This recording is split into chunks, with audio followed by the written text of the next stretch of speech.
कवि आलोक धनवा 7वें-8वें दशक के बहुचर्चित कवि हैं। इनका जन्म सन 1948 में बिहार के मुंगेर जिले में हुआ था। इनकी साहित्यिक सेवा के कारण इन्हें राहुल सम्मान मिला। बिहार राष्ट्र परिषद ने इन्हें साहित्य सम्मान से सम्मानित किया। इन्हें बनारसी प्रसाद भोजपुरी सम्मान व पहल सम्मान से नवाजा गया।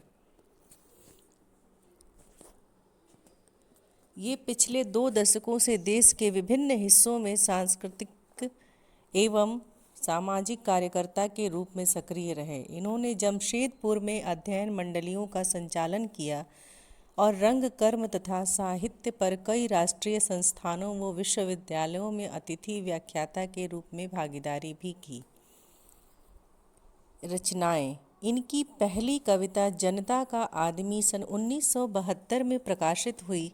उसके बाद भागी हुई लड़कियां, ब्रूनो की बेटियां कविताओं से इन्हें प्रसिद्धि मिली। इनकी कविताओं का एकमात्र संग्रह सन 1998 में दुनिया रोज़ बनती है शीर्षक से प्रकाशित हुआ। इस संग्रह में व्यक्तिगत भावनाओं के साथ सामाजिक भावनाएं भी मिलती हैं। इनकी काव्यगत विशेषताओं के विषय में कहा जा सकता है कि कवि की 1972-73 में प्रकाशित कविताएं हिंदी के अनेक गंभीर काव्य प्रेमियों को ज़बानी याद रही हैं। आलोचकों का मानना है कि इनकी कविताओं के प्रभाव का अभी तक ठीक से मूल्यांकन नहीं किया गया है। इसी कारण शायद कवि ने अधिक लेखन नहीं किया। इनके काव्य में भारतीय संस्कृति का चित्रण है। ये बाल मनोविज्ञान को अच्छी तरह समझते हैं। पतंग कविता बाल सुलभ इच्छाओं व उमंगों का सुंदर चित्रण है। भाषा शैली के विषय में कहा जा सकता है कि कवि ने शुद्ध साहित्यिक खड़ी बोली का प्रयोग किया है। ये बिंबों का सुंदर प्रयोग करते हैं। इनकी भाषा सहज व सरल है। इन्होंने अलंकारों का सुंदर व कुशलता से प्रयोग किया है। पतंग कविता कवि की दुनिया रोज़ बनती है व्यंग संग्रह से ली गई है। इस कविता में कवि ने बाल सुलभ इच्छाओं और उमंगों का सुंदर चित्रण किया है। बाल क्रियाकलापों एवं प्रकृति में आए परिवर्तन को अभिव्यक्त करने के लिए इन्होंने सुंदर बिंबों का प्रयोग किया है। पतंग बच्चों की उमंगों का रंग बिरंग सपना है, जिसके जरिए वे आसमान की ऊंचाइयों को छूना चाहते हैं तथा आसमान के पार जाना चाहते हैं। यह कविता बच्चों को एक ऐसी दुनिया में ले जाती है जहाँ शरद ऋतु का चमकीला इशारा है। कवि कहता है कि भादों के बरसते मौसम के बाद शरद ऋतु आ गई है।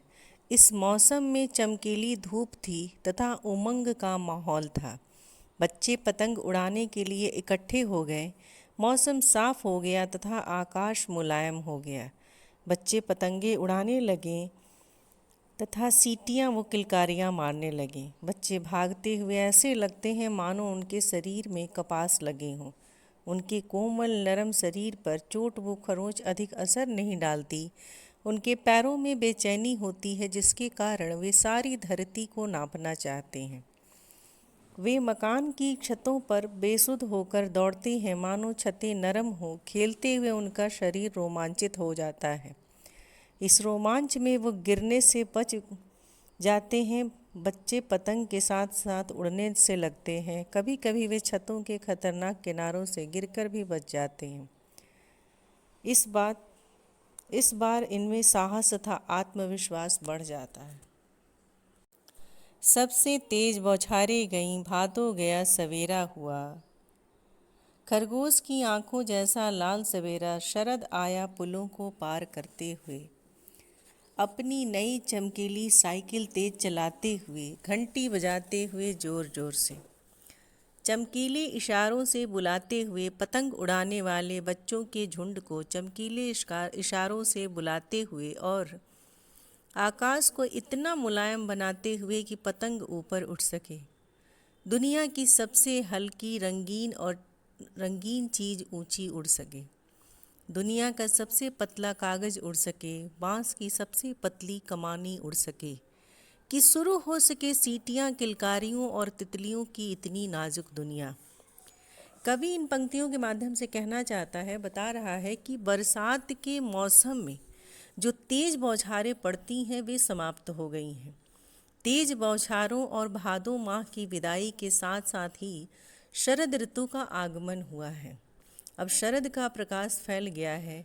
इस समय सवेरे उगने वाले सूर्य में खरगोश की आंखों जैसी लालिमा होती है।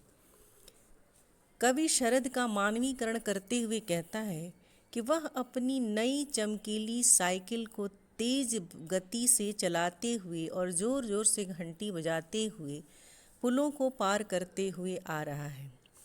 यहाँ ऐसे बिंबों का प्रयोग कवि ने किया है जैसे बच्चों को जो चीज़ें प्रिय होती हैं। जैसे खरगोश के साथ बच्चों को खेलना पसंद होता है, तो खरगोश की आँखों सी लालिमा का बिंब उपस्थित करता है सूर्य की लालिमा की तुलना करने के लिए। वैसे ही शरद ऋतु का आना वातावरण में जिस तरह का चमकीलापन होता है, चमक होती है, साफ आसमान होते हैं, तो उनकी तुलना वो नई चमकीली साइकिल से करता है जो घंटी बजाते हुए आ रही है, यानी कि वो मन को आकर्षित करने वाला होता है। पतंग उड़ाने वाले बच्चों के झुंड को चमकीले इशारों से बुलाते हुए और आकाश को इतना मुलायम बनाते हुए कि पतंग ऊपर उठ सके। वह अपने शरद ऋतु की बात करता है कवि कि वह अपने चमकीले इशारों से पतंग उड़ाने वाले बच्चों के झुंड को बुला रहा है। दूसरे शब्दों में कवि कहना चाहता है कि शरद ऋतु के आगमन से उत्साह उमंग का माहौल बन जाता है। दुनिया की सबसे हल्की और रंगीन चीज़ उड़ सके, दुनिया का सबसे पतला कागज़ उड़ सके। कवि कहता है कि शरद ने आकाश को मुलायम कर दिया है ताकि पतंग ऊपर उड़ सके। वह ऐसा माहौल बनाता है कि दुनिया की सबसे हल्की और रंगीन चीज़ उड़ सके, यानी बच्चे दुनिया के सबसे पतले कागज़, वो बाँस की सबसे पतली कमानी से बनी पतंग उड़ा सकें, बाँस की सबसे पतली कमानी उड़ सके। कि शुरू हो सके सीटियों किलकारियों और तितलियों की इतनी नाजुक दुनिया। इन पतंगों को उड़ता देखकर बच्चे सीटियाँ किलकारियाँ मारने लगते हैं। इस ऋतु में रंग बिरंगी तितलियाँ भी दिखाई देने लगती हैं। बच्चे भी तितलियों की भांति कोमल व नाजुक होते हैं। इसलिए ऐसे बिंबों का प्रयोग कवि ने किया है कि जिस प्रकार बच्चे कोमल, सुंदर, आकर्षक और नाजुक होते हैं, वैसे ही वातावरण की तुलना के लिए उनसे उन्होंने ऐसे नाजुक बिंबों का प्रयोग किया है। इस पद्य में, इस कविता में कवि ने बिंबात्मक शैली में शरद ऋतु का सुंदर चित्रण किया है। बाल सुलभ चेष्टाओं का अनूठा वर्णन है। शरद ऋतु का मानवीकरण किया है। इसमें उपमा, श्लेष, पुनरुक्ति अलंकारों का सुंदर प्रयोग है। कहीं कहीं अनुप्रास अलंकार की भी छटा है। लक्षणा शब्द शक्ति का प्रयोग है। लक्षणा शब्द शक्ति का कि जब किसी बात को हम सीधे अर्थों में न कहकर किसी और अर्थ में कहते हैं, यानी कि लक्ष्यार्थ कुछ और होता है, तो वहाँ लक्षणा शब्द शक्ति कही जाती है। तो वो लक्षणा शब्द शक्ति का प्रयोग है। जन्म से ही वे अपने साथ लाते हैं कपास, पृथ्वी घूमती हुई आती है उनके बेचैन पैरों के पास। जब वे दौड़ते हैं बेसुध छतों को भी नरम बनाते हुए, दिशाओं को मृदंग की तरह बजाते हुए। जब वे पेंग भरते हुए चले आते हैं डाल की तरह लचीले वेग से, अक्सर छतों के खतरनाक किनारों तक, उस समय गिरने से बचाता है उन्हें सिर्फ उनकी ही रोमांचित शरीर का संगीत। पतंगों की धड़कती ऊंचाइयां उन्हें थाम लेती हैं महज एक धागे के सहारे। कवि कहता है कि बच्चों का शरीर कोमल होता है। वे ऐसे लगते हैं मानो कपास की नरमी, लोच आदि लेकर ही पैदा हुए हैं। जब बच्चे जन्म लेते हैं तो ऐसा लगता है जैसे वो कपास की तरह नरम और मुलायम हैं। जन्म से ही वे अपने साथ लाते हैं कपास। पृथ्वी घूमती हुई आती है उनके बेचैन पैरों के पास। जब वे दौड़ते हैं बेसुध, कवि कहता है कि जब बच्चे चलना और दौड़ना सीखते हैं तो वो ऐसे बेसुध दौड़ते हैं जैसे लगता है कि पृथ्वी जो है वो स्वयं ललायित है उनके नरम पैरों की कोमलता को स्पर्श करने के लिए। जैसे लगता है कि उनके चलने में जो थिरकन है वो उनके चलने के कारण नहीं, डगमगाने के कारण नहीं, बल्कि पृथ्वी के चंचल होने के कारण। छत जब वे दौड़ते हैं बेसुध छतों को भी नरम बनाते हुए।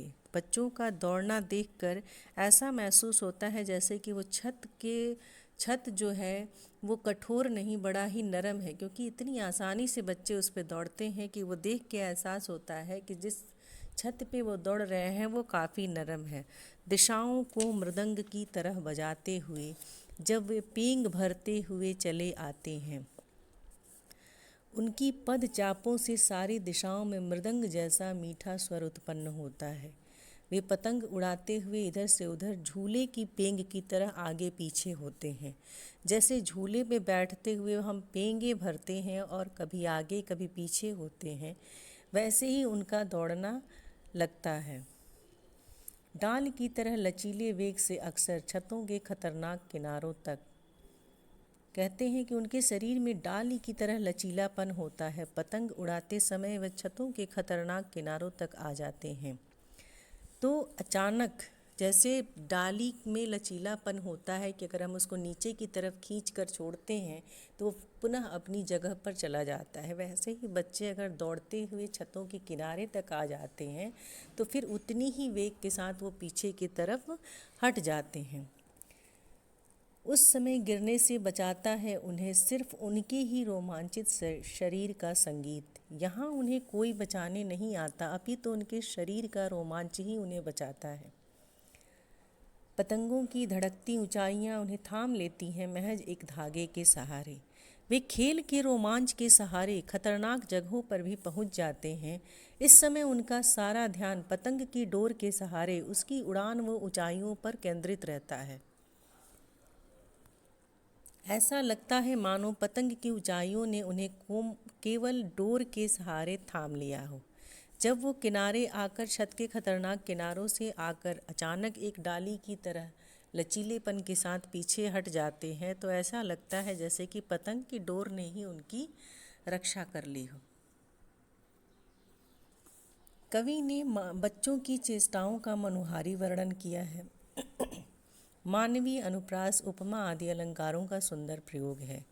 खड़ी बोली में भावानुकूल सहज अभिव्यक्ति है। पतंग को कल्पना के रूप में चित्रित किया गया है।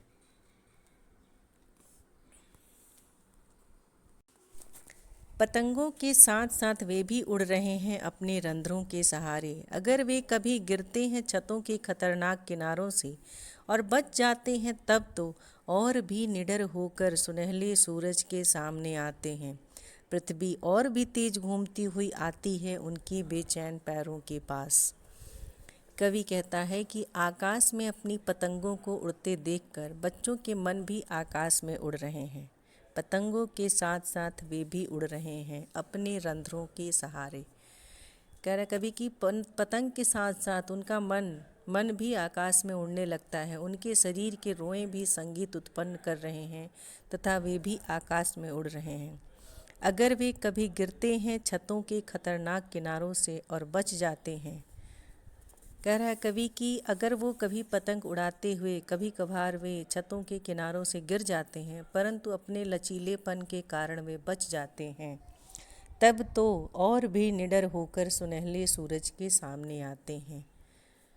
तब उनके मन का जो भय है, जो डर है, वो एकदम समाप्त हो जाता है। वे अधिक उत्साह के साथ सुनहरे सूरज के सामने फिर आते हैं और पतंग उड़ाते हैं। दूसरे शब्दों में वे अगली सुबह फिर पतंग उड़ाते हैं। उनकी गति और भी अधिक तेज हो जाती है। पृथ्वी और भी तेज घूमती हुई आती है उनके बेचैन पैरों के पास। पृथ्वी और भी तेज गति से उनके बेचैन पैरों के पास आती है। जैसे लगता है कि उनका उत्साह जो है वो और बढ़ गया है, क्योंकि उनके मन का जो एक भय था गिरने का, वो भय समाप्त हो गया है। उनका साहस जो है वो और बढ़ जाता है। इस पद में कवि बताता है कि बच्चे खतरों का सामना करके और भी साहसी बनते हैं। मुक्त छंद का प्रयोग है। मानवीकरण, अनुप्रास, पुनरुक्ति, प्रकाश अलंकार है और दृश्य बिंब का प्रयोग है। इसके साथ ही हम इस पाठ के कुछ प्रश्नों को भी देखते हैं। जिसमें पहला प्रश्न है, सबसे तेज बौछारें गईं भादो गया के बाद प्रकृति में जो परिवर्तन कवि ने दिखाया है उसका वर्णन अपने शब्दों में करना है, अथवा सबसे तेज बौछारों के साथ भादों के बीत जाने पर प्राकृतिक दृश्यों का चित्रण पतंग कविता के आधार पर लिखना है। इस प्रश्न का उत्तर इस प्रकार है। इस कविता में कवि ने प्राकृतिक वातावरण का सुंदर वर्णन किया है। भादो माह में तेज वर्षा होती है, इसमें बौछारें पड़ती हैं। बौछारों के समाप्त होने पर शरद का समय आता है, मौसम खुल जाता है, प्रकृति में निम्नलिखित परिवर्तन दिखाई देते हैं। सवेरे का सूरज खरगोश की आंखों जैसा लाल लाल दिखाई देता है। शरद ऋतु के आगमन से उमस समाप्त हो जाती है, ऐसा लगता है कि अपनी साइकिल को तेज गति से चलाता हुआ आ रहा है। वातावरण साफ और धुला हुआ सा लगता है, धूप चमकीली होती है, फूलों पर तितलियां मंडराती दिखाई देती हैं। इसके साथ ही अगला प्रश्न है कि पतंग के लिए सबसे हल्की और रंगीन चीज़, सबसे पतला कागज़, सबसे पतली कमानी जैसे विशेषणों का प्रयोग क्यों किया गया है। इस प्रश्न का उत्तर इस प्रकार होगा कि कवि ने पतंग के लिए सबसे हल्की और रंगीन चीज़, सबसे पतला कागज़, सबसे पतली कमानी जैसे विशेषणों का प्रयोग किया है। वह इसके माध्यम से पतंग की विशेषता तथा बाल सुलभ चेष्टाओं को बताना चाहता है। बच्चे भी हल्के होते हैं, उनकी कल्पनाएं रंगीन होती हैं, वे अत्यंत कोमल व निश्चल मन के होते हैं। इसी तरह पतंग भी रंग बिरंगी हल्की होती है, वे आकाश में दूर तक जाती है। इन विशेषणों के प्रयोग से कवि ने पाठकों का ध्यान आकर्षित करना चाहा है। तीसरा प्रश्न है कि इन कविता के पंक्तियों में कौन कौन से बिंब हैं। सबसे तेज बौछारें गईं भादो गया सवेरा हुआ। इस पंक्ति में तेज बौछारें। अगला है खरगोश की आंखों जैसा लाल सवेरा, शरद आया पुलों को पार करते हुए। तो शरद की आंखों जैसा लाल सवेरा में उपमा अलंकार है। इसके साथ ही सवेरा हुआ एक स्थिर बिंब, स्थिर दृश्य बिंब की तरह है। अगली पंक्ति है, घंटी बजाते हुए जोर जोर से चमकीले इशारों से बुलाते हुए पतंग उड़ाने वाले बच्चे के झुंड को। इसमें खरगोश की जैसी लाल सवेरा, इसमें भी स्थिर बिंब ही है। जैसे पुलों को पार करते हुए गतिशील बिंब का प्रयोग है। अपनी नई चमकीली साइकिल तेज चलाते हुए, ये भी गतिशील दृश्य बिंब में आएगा। ऐसे बिंब जिनको पढ़ के हमारे स्मृति पटल पे वो चित्र उभर के आ जाते हैं, और अगर उसमें गति का वर्णन है तो वो गति का भी अनुभव, वो हमें अपने स्मृति पटल पे वो गति भी महसूस होने लगती है। घंटी बजाते हुए जोर जोर से, ये श्रव्य बिंब है, जैसे लगता है कि वो घंटी की ध्वनि हमें सुनाई देने लगी। तो जिस तरह का अनुभव हमें होता है उस तरह के बिंबों में उसकी गिनती होती है। चमकीले इशारों से बुलाते हुए गतिशील दृश्य बिंब है। आकाश को इतना मुलायम बनाते हुए स्पर्श दृश्य बिंब है, क्योंकि ऐसा लगता है जैसे कि मुलायम शब्द से वो स्पर्श की अनुभूति हो रही है। पतंग ऊपर उठ सके गतिशील दृश्य बिंब है। इसके साथ ही अगला प्रश्न है, जन्म से ही वे अपने साथ लाते हैं कपास। कपास के बारे में सोचें कि कपास से बच्चों का क्या संबंध बन सकता है। इस प्रश्न का उत्तर इस प्रकार होगा कि कपास वो बच्चों के मध्य गहरा संबंध है। कपास हल्की, मुलायम, गद्देदार व चोट सहने में सक्षम होती है।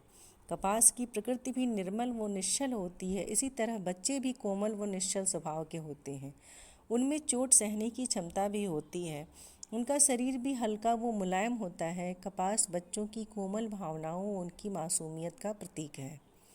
अगला प्रश्न है, पतंगों के साथ साथ वे भी उड़ रहे हैं, बच्चों का उड़ान से कैसा संबंध बनता है। इसका उत्तर कुछ इस प्रकार होगा, पतंग बच्चों की कोमल भावनाओं की परिचायिका है। जब पतंग उड़ती है तो बच्चों का मन भी उड़ता है। पतंग उड़ते समय बच्चे अत्यधिक उत्साहित होते हैं। पतंग की तरह बाल मन भी हिलोरे लेता है, वह भी आसमान की ऊंचाइयों को छूना चाहता है। इस कार्य में बच्चे रास्ते की कठिनाइयों को भी ध्यान में नहीं रखते।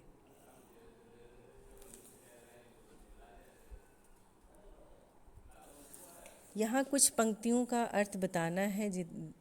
अगला प्रश्न जो है आपका कि निम्नलिखित पंक्तियों को पढ़कर प्रश्न का उत्तर दें। छतों को भी नरम बनाते हुए, दिशाओं को मृदंग की तरह बजाते हुए। इसका तात्पर्य है कि पतंग उड़ाते समय बच्चे ऊंची दीवारों से छतों पर कूदते हैं तो उनकी पदचापों से एक मनोरम संगीत उत्पन्न होता है। यह संगीत मृदंग की ध्वनि की तरह होता है, साथ ही बच्चों का शोर भी चारों दिशाओं में गूंजता है। अगला है, अगर वे कभी गिरते हैं छतों के खतरनाक किनारों से और बच जाते हैं तब तो और भी निडर होकर सुनहले सूरज के सामने आते हैं।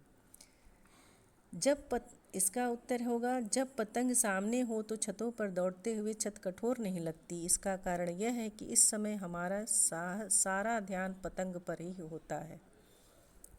इसमें कूदते हुए छत की कठोरता का एहसास नहीं होता और अगर वो कभी गिर भी जाते हैं उन खतरनाक किनारों से तो उनके मन का जो भय था गिरने से पहले, वो भय समाप्त हो जाता है और वो और साहस के साथ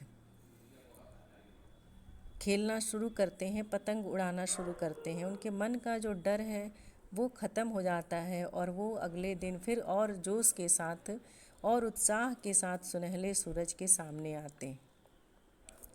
इसके साथ ही आपका ये पाठ जो है समाप्त हुआ। धन्यवाद।